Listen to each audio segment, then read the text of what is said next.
홍정길 목사의 어록에 보면은 종은 울려야 종이다라는 말을 했습니다. 본인이 얘기해서 어디서 인용한 건지 몰라도 우리 문헌에는 그렇게 홍정길 목사님이 말씀하셨다고 나옵니다.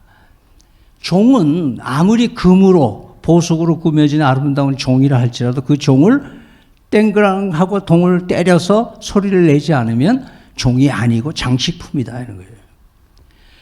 그러니까 복음도 똑같아요. 복음을 내가 뭔지 알고 복음을 내가 안다고 해서 그것이 복음이냐 이거예요.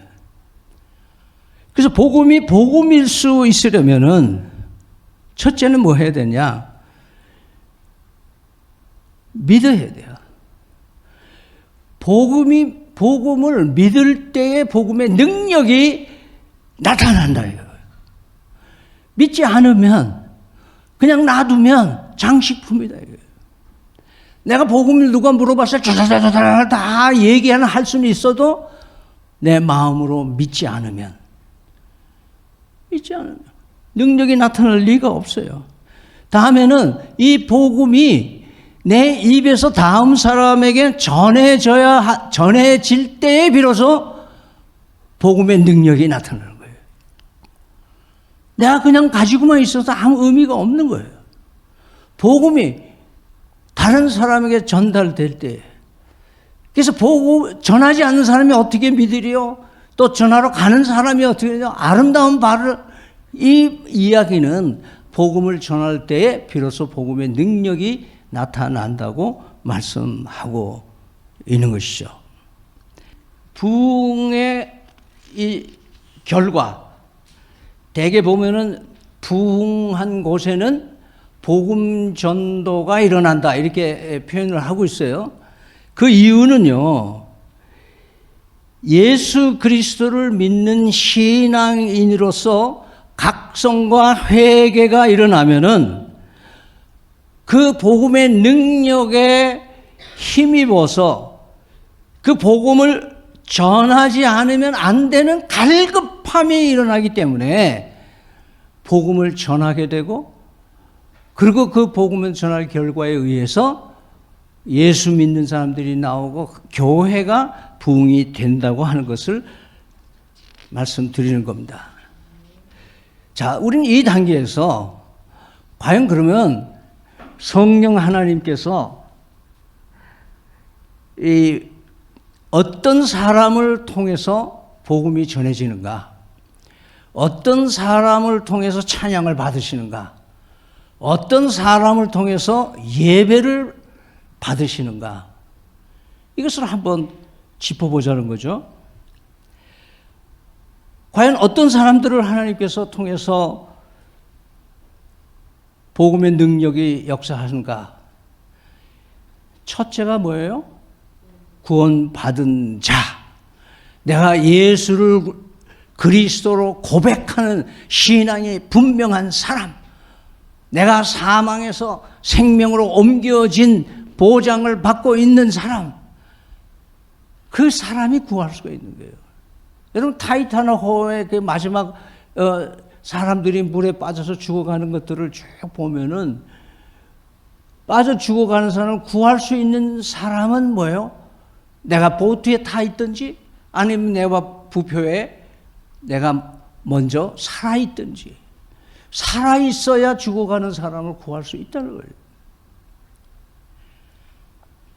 그래서 다른 말로 말하면 예수님을 그리스도로 믿지 않으면 찬송도, 부흥도, 예배도 불가능한 겁니다.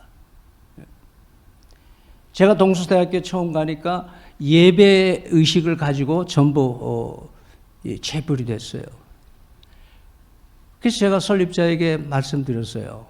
80%가 예수를 안 믿는 친구들하고 예배를 드린다는 것은 신학적으로도 맞지 않으니 제가 그냥 집회 형태로 인도하겠습니다. 그래서 그렇게 했어요. 그리고 하고 나니까 뭐예요? 체불에 대한 악플이 없어졌어요. 왜? 종교 행위를 안 하니까. 그러나 제가 하고 싶은 복음은 다 전할 수 있었던 거예요. 예수를 구주로 믿는 믿음의 삶으로 살아가는 사람, 그때 비로소 뭐예요? 예배라고 하는 종교를 벗어나서, 어떤 틀에 박힌 종교를 벗어나서 생명을 구령하는 역사가 예수 믿는 사람을 통해서 일어나는 거다. 그럼 믿는 거는 뭐냐? 아주 우리가 믿음은 마음의 행위라고 제가 이렇게 가끔 말씀드리는데요. 이 옛날에 그 조크에 보면은 인천 앞바다에가 사이다라 하더라도 컵이 없이는 못 마십니다. 뭐 그런 조크가 있는데 이 예수님이 베들레헴에서 나셔서 예수님이 생명의 떡이다. 나를 먹으면 너희가 영원히 살리라. 뭐 이렇게 얘기를 하셨는데 늘널의 단원 중에 이걸 가지고 노래를 하나 만들었더니 그때는 심사가 문화부에서 심사가 있었는데 이거는 너무 잔인하다. 어떻게 사람을 먹으라고 노래를 하냐. 그래서 심의의 불합격을 받은 적이 있는데 아무리 귀중한 떡이라도 그림에 있는 떡은 의미가 없어요. 떡을 먹어야 돼. 그래서 그 이름을 믿는 자 곧 영접한다는 표현이고 로마서 10장도 입으로 시인하고 가운데에서 살리신 것을 마음에 믿는 것을. 그때 비로소 구원의 역사가 임한다. 요즘에 많은 분들이 이 단순한 복음에서 시비를 거는 사람이 많아요. 앞으로 계속 일어날 거예요. 왜? 신학이 발전되고 과학이 발전되기 때문에 어떻게 하나님이 믿음 하나만 단순히 보시고 인간을 구원하시는가. 그런 시비를 거는 사람이 있어요. 그러나 성경 말씀에 그렇게 되어 있잖아요. 우리는 그거 그냥 믿는 것뿐입니다. 자, 그러면서 우리는 요한복음을 보면은 여러분 잘 아시잖아요. 한번 다 외워볼까요?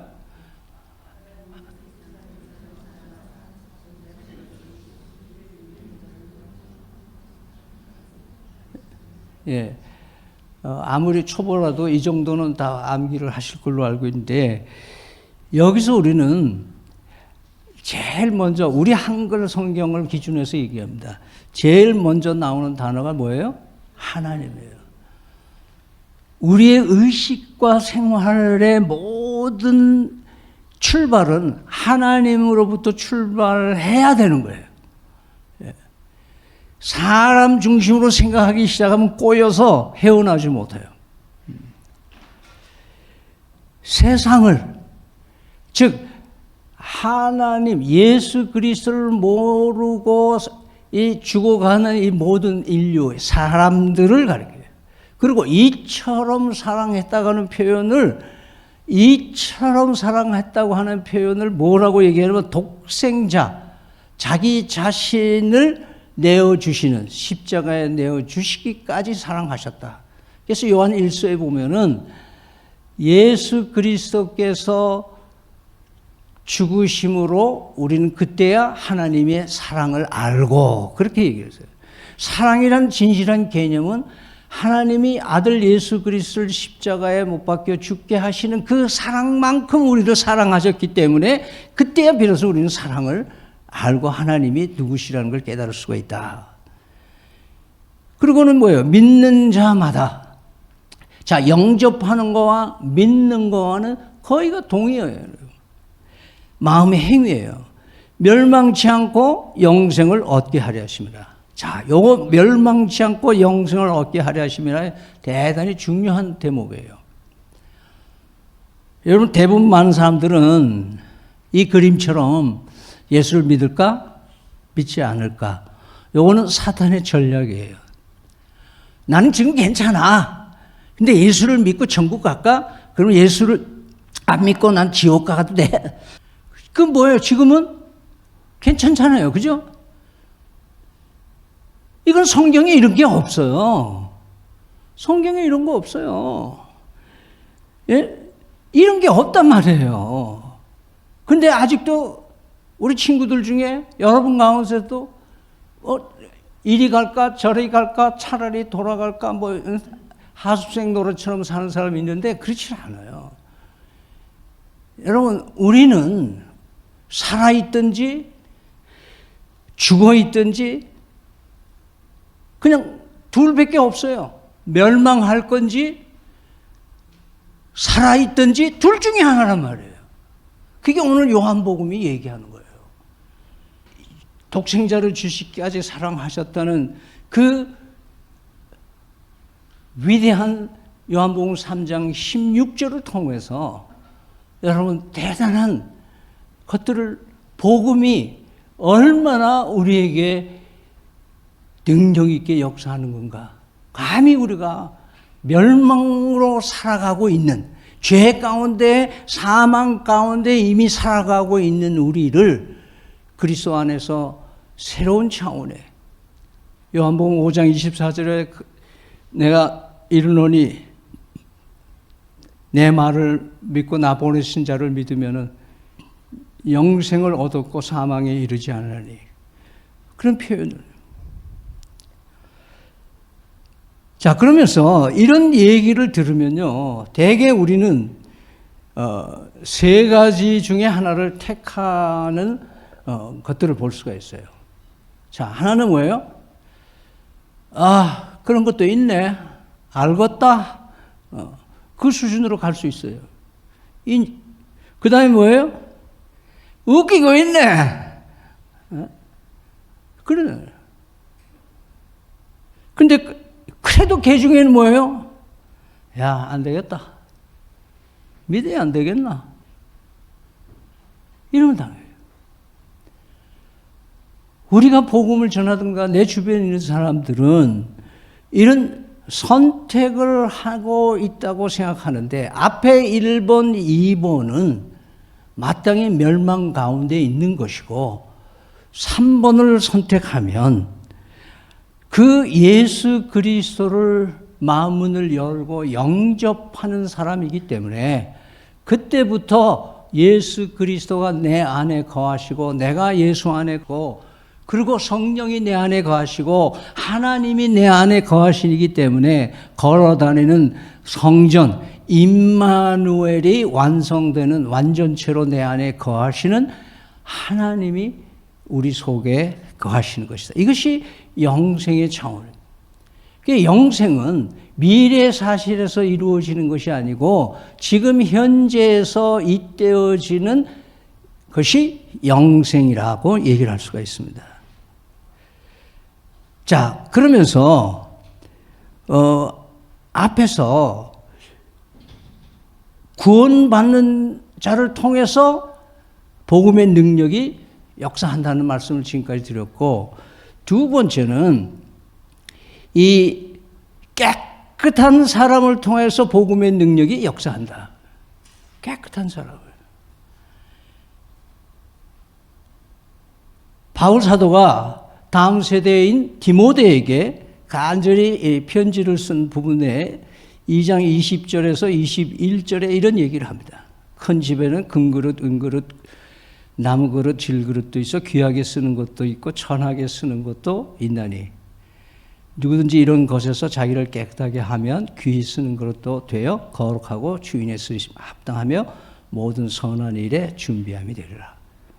자, 여기서 뭐 그림을 간단히 보면은 금그릇, 은그릇, 나무그릇, 질그릇이 있다. 자, 이것은 모두가 다 뭐예요? 누가 만든 사람이 있어요? 저절로 생겼어요? 예, 누군가 만든 사람이 있어요. 여러분과 저는 부모님을 통해서 하나님이 창조해 주셨습니다. 두 번째, 하나님이 나를 창조할 때 다르게 창조하셨다 이거예요. 저는 다른 사람과 다르다는 것이 불행의 조건인 줄 알고 많이 청소년기에 헤맸어요. 만 6살 때 아버님을 외우고 살면서 저는 왜 나는 그래서 친구 집에 가서 아버지한테 매 맞는 친구를 보면 부러워할 정도였어요. 왜 똑같이 밤새면 기말 시험 보는데 그놈은 100점 맞고 나는 왜 60점도 못 맞아? 난 뭐야? 내가 다르다는 것이 불행의 조건인 줄 알았어요. 근데 여기 보니까 하나님이 다르게 만들었다는 것이 행복의 조건인 거예요. 믿어요? 믿어져요? 아니에요? 그래서 나는 독보적인 존재다. 한번 따라하세요. 나는 독보적인 존재다. 인류의 역사에 살아있던 사람, 살아올 사람들 다 일렬로 세워놓고 나하고 똑같은 놈 나와보라 그러면 아무도 없어요. 오난성 쌍둥이도 엄마는 1번, 5번까지 쫙 알아내요. 달라요. 그 다음에 뭐냐? 내가 하나님께서 고유하게 나만의 눈물, 나만의 아픔, 나만의 외로움, 나만이 가지고 있는 그런 것들을 나에게 허락해 주셨기 때문에 그걸 통해서 하나님이 역사하신다는 사실. 그거는 내가 너를 위해서 네가 그렇게 살도록 내가 창조했고 네가 그런 환경에서 자라게 했고 지금 네가 이 자리에 있게 하신 것은 하나님이시다라는 것을 우리에게 말하는 거예요. 다르게 만들었어요. 그 다음에 두 번째 의미는 뭐예요? 하나님이 각자 다르게 만들으셨기 때문에 그놈, 너, 바로 네가 내가 원하는 곳에 쓰임을 받을 거야. 내가 너를 쓸 거야. 여러분 예를 들어서 10사람이 있는데 요즘에 AI 로봇처럼 똑같은 10 로봇가 있다. 그러면 9개를 폐기하고 하나만 쓰시면 될 거 아니에요. 10개를 다 뭐하러 써? 다 똑같은 작용하고 똑같이 하는데. 그런데 하나님은 10명이면 10명 다 다르게 만들었기 때문에 뭐예요? 딱 너만 필요할 때가 있어 내가 너를 그렇게 한 거야. 그게 축복 아니에요 여러분? 이런 문화적인 차이가 있어서 얘기가 될는지 모르겠어요. 제가 어렸을 때는 학교 갔다 오면은 이제 조금 교회에서 살았기 때문에 한 여름에 이제 축대가 무너집니다. 그러면 축대를 무너지면은 가을 되면 그 축대를 다시 쌓는 일을 해요. 그러면 이제 어렸을 때 뭐 그때는 폰도 없었고 TV도 없고 그러니까 이제 지나오면서 이제 그 아저씨들 미장 아저씨들 축대 쌓는 일을 보면은 이제 도와준 척하고 이제 일하는 게 재미있으니까 옆에 가요. 그러면 야야 그러지 말고 너 가서 돌 좀 주워와. 그러면 시내가에 가서 돌을 멋진 놈만 골라서 가지고 옵니다. 그러면 그 아저씨가 뭐라 그러는지 아세요? 야, 그 막돌 못생긴 거 아무거나 좀 다 가져와. 그 속으로 그래요. 야, 못생긴 거 그냥 아무거나 뭐 필요할까? 그러고서 이제 집어오니까 나중에 보니까 저녁 때 되니까 그 하나도 남김없이 거기에 있는 돌들을 다 쓰시더라고요. 하나님은 우리를 사용하지 않으시는 실수를 범하지 않으신다. 다 쓰시래요. 금그릇, 야, 너는 내가 투자도 많이 하고 했으니까 너는 내가 귀하게 쓸게. 야, 뚝배기, 너는 그게 뭐야? 형편없어. 내가 안 쓸게. 만약에 그러시는 하나님일까요? 오늘 말씀에서 하나님은 우리를 실질 가치로 쓰시는 게 아니라 효용 가치로 쓰시는 거예요. 쓸모 있게 하나님이 쓰신다. 그러면 기준이 뭐냐? 이 모든 거에서 너희들이 깨끗하면 비록 뚝배기지만 내가 들어쓰겠다. 그 말씀이잖아요. 저희 아버님이 애우고 나서 그 이듬해 전쟁이 나서 이제 피난을 가기도 하고 서울 수복되고 모친이 이제 교회 일로 일보기 때문에 2살 밑에 동생하고 자취를 많이 했습니다. 근데 자취를 하는데 선 모습 애들이 그 제일 하기 싫은 게 설거지 하는 거잖아요. 그러면 이제 그릇이란 그릇은 다 깨끗한 그릇은 다 쓰고 마지막에 운명의 날이 오지 않습니까? 야, 이제는 더 이상 깨끗한 그릇이 없다. 이제 설거지 해야 된다. 그러면 힘 있는 자는 법을 만듭니다. 야, 가위바위보 해서 네가 하라 그러면 동생이 지난번에도 내가 했는데 그럼 법을 만들어서 가위바위보 해서 3판에서 2번 진 사람이 그러면 설거지 해라. 그래서 형이 이겨요. 형이 져요. 그러면 어떻게 해요? 형은 힘이 있으니까 또 뭐예요? 헌법을 개정을 하는 겁니다. 그래서 야, 오판 해가지고 3번, 내가 3번 지면 내가 할게.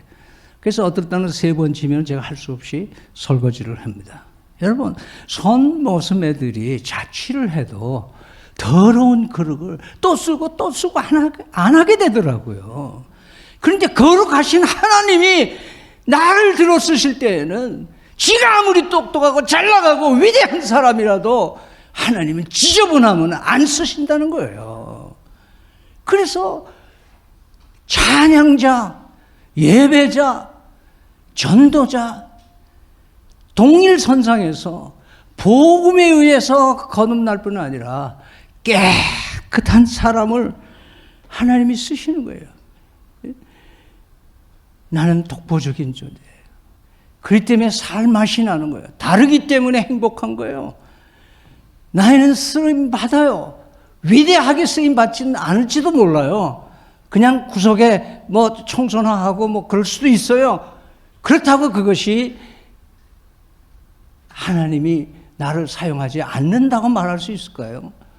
어떤 코너에 몰아넣든지 하나님이 우리를 사용하시고, 다만 내가 깨끗함을 유지하는 길만이 하나님이 쓰시기에 합당한 존재라는 것을 말씀드리는 겁니다. 자, 그러면서 우리의 삶 속에서 깨끗함을 유지하기 위해서 어떻게 해야 되는가? 여러분이 너무나도 잘 아시는 요한 1서 1장 9절 말씀, 우리 함께 같이 읽어보겠습니다. 만일 우리가 우리 죄를 자백하면 기는 미쁘시고 의로우시사 우리 죄를 사하시며 우리를 모든 불의에서 깨끗하게 하실 것이요.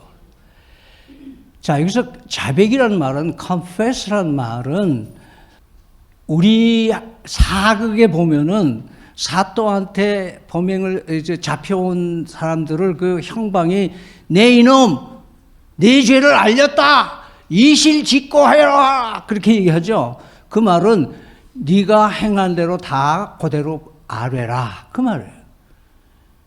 그러니까 고백한다는 것은 내가 이렇게 이런 거를 했습니다 라고 아버지께 예수님 이름으로 내어놓으면, 마치 여러분들이 워드 프로세서에 보면은 잘못 찍었을 때 커셔를 까맣게 뒤집어 씌우고 딜레트 꽉 누르면 거기 싹 지워지듯이 깜짝같이 지워지는 거예요. 그런데 하나님은요, 휴지통이 없으셔요. 내가 동이 서에서 먼 것처럼 네 죄를 기억도 하지 않으리라 그러셨어요. 한번 예수 그리스도의 보혈의 피로 죄 씻음을 받은 그것은 다시는 얘기 거론하지 않겠다는 거예요. 나는 막 옛날에 지은 죄가 너무 어마하니까 아유 하나님 또 그래요. 몇 번씩 자꾸 고백해요. 그러면 하나님은 뭐라 그러실 것 같아요? 그래서 다 기억 안 나는데, 하나님이 다 기억 안 난다 그러시는 거예요. 이사야서에 보면은 오라 우리가 서로 변론하자. 내 죄가 주홍 같을지라도 눈과 같이 희게 될 것, 진홍같이 붉을지라도 양털같이 희게 될 것이다. 제가 고등학교를 입학을 했는데 그 동네 교회에 선배들이 좀 있었고 또 학교 선생님도 몇 분 계시고 그랬어요. 그런데 그 동네 선배들이 야 오늘 우리 동네에 특별 집회 있으니 너 같이 가자 해서 끌려서 이제 갔어요. 갔더니 그 집회하는 과정에 그 강사님이 좀 말은 좀 떠듬떠듬거리고 그러는 분 같은데 아주 진지하게 말씀하시면서 하나님이 우리의 죄를 끝까지 쫓아다니면서 그 죄를 찾아내서 죄의 책임을 우리한테 각자 물으신다는 거예요. 어떤 죄라도 다 찾아내서 반드시 죄의 값은 사망이다 그랬으니까 벌하신다. 사람에게는 한번 정한 것이 죽음이요 그 다음에는 심판이 온다 막 이렇게 얘기하는 거예요. 근데 다른 거는 생각하는데 집에 와서 가만히 생각해 보니까 야 이거 큰일 났네. 그래가지고서는 아무래도 안 돼서 그 다음 날에는 그 동네 선배 선생님 찾아가서 대청마루에 걸터 앉아가서 형님 제가 상담할 게 있어서 왔는데요. 그러니까 뭐야? 사실은요 제가요 중학교 2학년 때 그 어머니가 버스표만 맨날 2장 주기 때문에 용돈이 너무 궁했거든요. 그래서 어머니 비밀 금고가 비구 주무신 벽에 속에 비밀 금고가 있는데 제가 거기서 처음에는 1,000원짜리 이렇게 꺼내다가 그 다음에는 5,000원짜리도 꺼내다가 나중에는 더 큰 돈도 꺼냈었어요. 근데 어느 날 학교 갔다 오는데 해질 무렵에 어머니가 대문 앞에서 기다리고 있더라고요. 그래서 속으로 야 이거 그날이 왔구나 생각하고 다가갔더니 어머니가 웬걸 야 나 따라와. 그래서 이웃집 옥수수밭 한가운데로 끌고 갔습니다. 거기를 앉혀놓더니 너희 놈 벽에서 돈 가져갔지? 아닌데요. 거짓말 하지만 내가 처음 갔을 때부터 다 알아. 얼마인지도 다 알아. 그 바지 걷어붙여. 그랬더니 치마 폭에 숨겨놓던 쌀이대 매를 가지고 정화를 치면서 울면서 이놈아 응? 애비 없이 홀로미 밑에서 내가 어떻게 너를 도둑으로 키울 수 있냐. 또 그럴래. 또 그럴래. 그 매를 얻어맞으면서 안 그러겠습니다. 안 그러겠습니다. 그랬어요.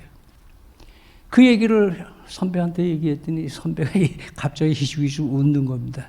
야 임마 나도 그런 거 다 해봤어.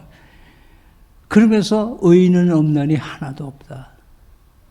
그러면서 예수님께서 우리를 대신해서 벌 받아 주신 얘기를 그때 고등학교 초대 교장으로 계셨던 백 선생님의 이야기를 해 주시는 거예요.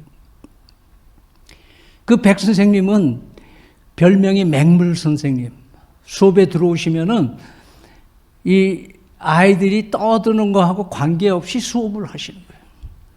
첫째 시간, 둘째 시간, 셋째 시간 그러니까 점점 아이들이 소란해지고 고무줄로 뒤통수를 때리고 뭐 비행기를 접어서 날리고 야단입니다. 네 번째 날 선생님이 야 임들아 조용히 못해? 다음 시간에 또 떠들면 내가 1인당 5대씩 때린다 알겠나? 애들이 희죽희죽 웃으면서 뭐 그럴까해. 그런데 그 다음 주 수업이 됐는데 애들은 여전히 똑같습니다. 그러더니 선생님이 야 임들아 좀 조용히 해. 계속 떠듭니다. 야 임들아 조용히 해. 계속 떠듭니다. 눈 감어. 65명이 눈을 감기 시작하니까 죽은 듯이 조용해졌습니다. 네 이놈들 내가 약속했지. 1인당 5대씩 때린다 그랬지. 애들은 갑자기 숙연해지면서 손을 비비면서 이제는 맞아야 되겠구나 하고 있는데 갑자기 매 소리가 철썩 들리는 겁니다. 새 눈을 뜨고 보니까 백 선생님이 왼손 소매를 걷어붙이고 30cm 대나무 자를 들고서는 이놈들 5 곱하기 65 해봐 몇 대야 임마. 자기 팔뚝에 내려칩니다. 10대가 지나가고 20대가 지나가고 50대가 지나니까 대나무 자가 쪼개지면서 손목에 팔뚝에 피가 터집니다.